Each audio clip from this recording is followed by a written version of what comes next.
petit chemin et tout, c'est vachement pratique.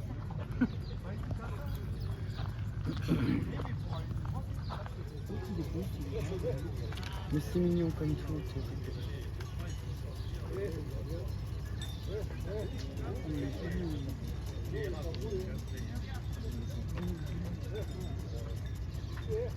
On dirait qu'on est sur des barbaries et des corridas. Ils sortent un peu. C'est vrai, c'est là, ça c'est juste pour faire des courses. Oui, non, mais je sais, c'est vache canadienne. Mais même, de toute façon, moi c'est mon petit corrida.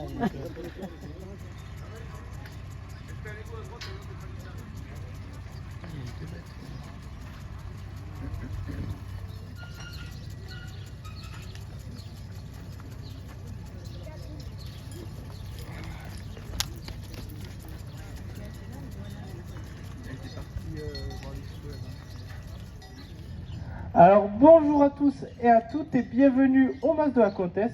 Alors nous sommes ici sur le domaine de Keikondor en petite Camargue. Ça va être un élevage de taureaux et de chevaux de race Camargue.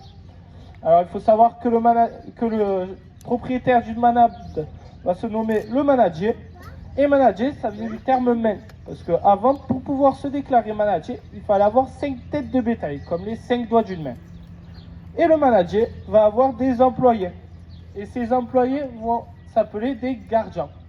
Gardien vient du terme garder, parce qu'avant il n'était pas rare que les gardiens restent plusieurs heures à cheval pour garder les bêtes dans les terres. Avant que le troupeau de taureaux soit venu dans le clos de tri, nous sommes allés l'accamper.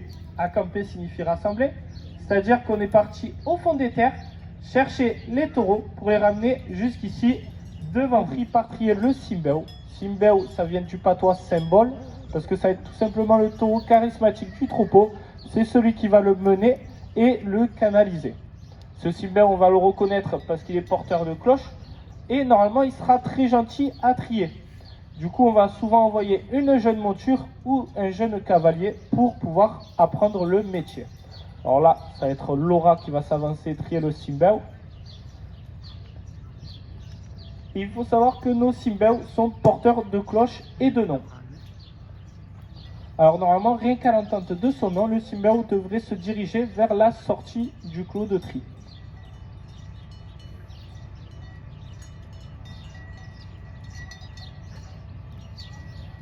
Alors là, c'est Laura qui s'est avancée avec sa jeune monture. On peut le reconnaître parce qu'elle a déjà une monture assez grise. Et en plus de ça, il faut savoir qu'elle porte un caveçon. En fait, un caveçon, ça va être une chaîne à vélo qu'on pose sur le nez du cheval avec 2 rênes supplémentaires qui vont nous permettre d'économiser la bouche lorsque l'on voudra tirer. C'est-à-dire qu'au lieu de tirer sur la bouche, on leur tirera sur le nez. Ça permettra d'économiser leur bouche et ne pas leur faire mal.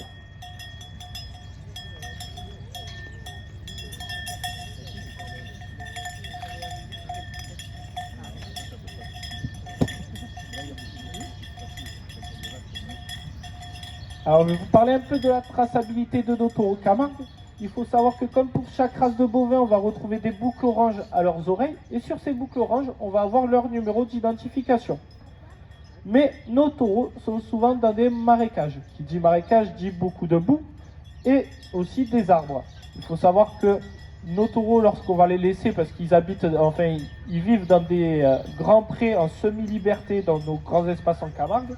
Et du coup, nos taureaux peuvent soit s'arracher les boucles en se grattant aux arbres, soit tout simplement se les recouvrir de boue dans les marécages. Du coup, ça va être très compliqué, voire impossible pour nous de pouvoir les différencier lorsqu'on vient les récupérer.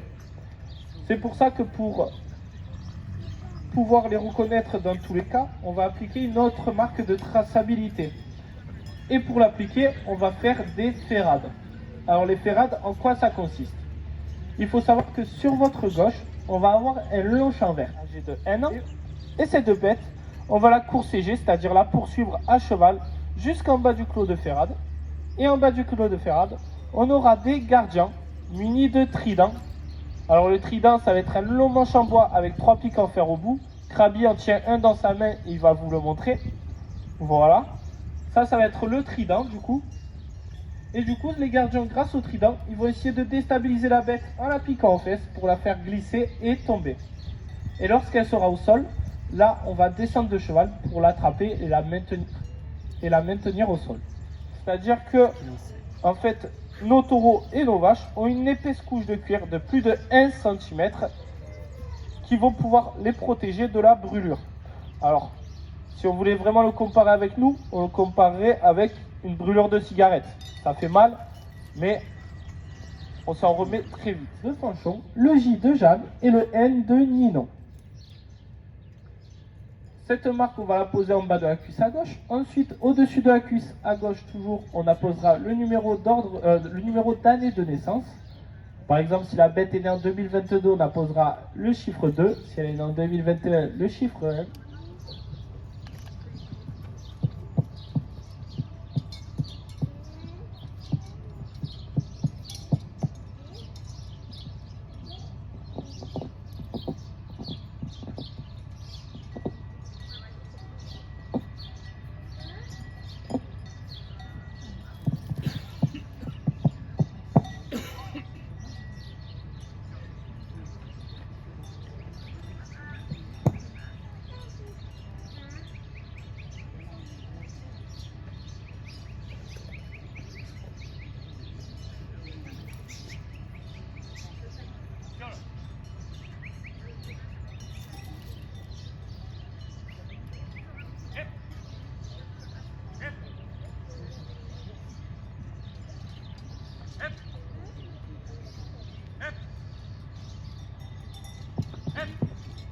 Alors là, du coup, Krabi a identifié la bête.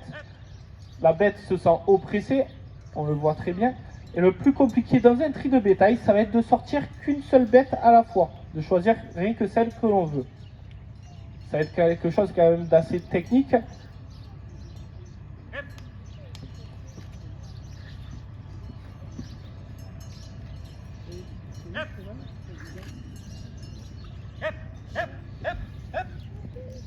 Et il a réussi. On peut l'applaudir. Hein. On aime bien ça, nous, ici.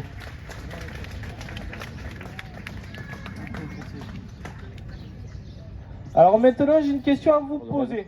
Lui ou Laura, qui ont des chevaux jaunes, ont 2 paires de rênes avec un caveçon qui leur passe sur le nez. Ce n'est pas un instrument de torture. C'est juste pour ne pas leur tirer sur la bouche. Et pour leur apprendre à tourner et à s'arrêter. Alors voilà, Tom a choisi sa bête. On va toujours très, très doucement. Pour pas affoler les bêtes, parce qu'elles pourraient se mettre à courir, et ne croyez pas que les barrières qui sont devant vous vous protègent. Ne vous inquiétez pas, il y a quelques arbres derrière vous, il n'y en aura peut-être pas pour tout le monde. Je vous souhaite bonne chance.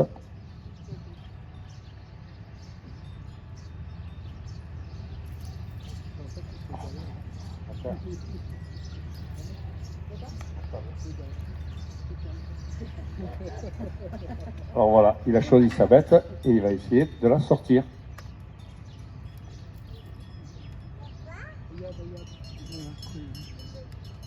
Alors ne croyez pas qu'elles sont apprivoisées. Il a choisi cette bête parce qu'elle est un peu plus docile que les autres. C'est pour faire travailler un cheval jeune, mais c'est encore pas gagné. Vous voyez, voilà.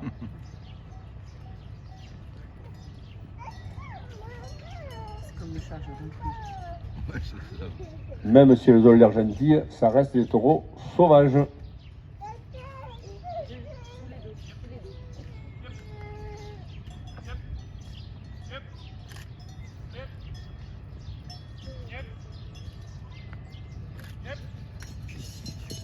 Et voilà, vous pouvez applaudir Tom. Surtout son cheval.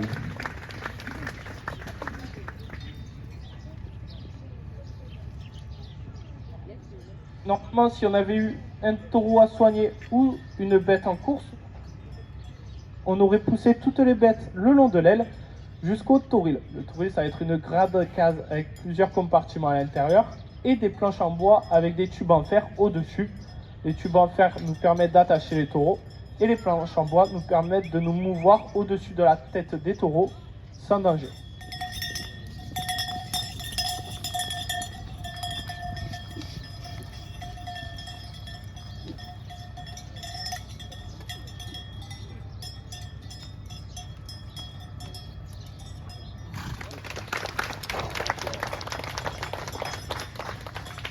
Alors voilà, la séance de tri est finie. J'espère que vous aurez appris de belles choses sur la Camargue. En tout cas, je vais vous souhaiter un très bon retour en croisière. Si vous avez des questions à nous poser ou que vous voulez tout simplement caresser les chevaux ou les prendre en photo, c'est avec plaisir qu'on le fera entre les deux portails où on vous a accueillis. Merci à tous.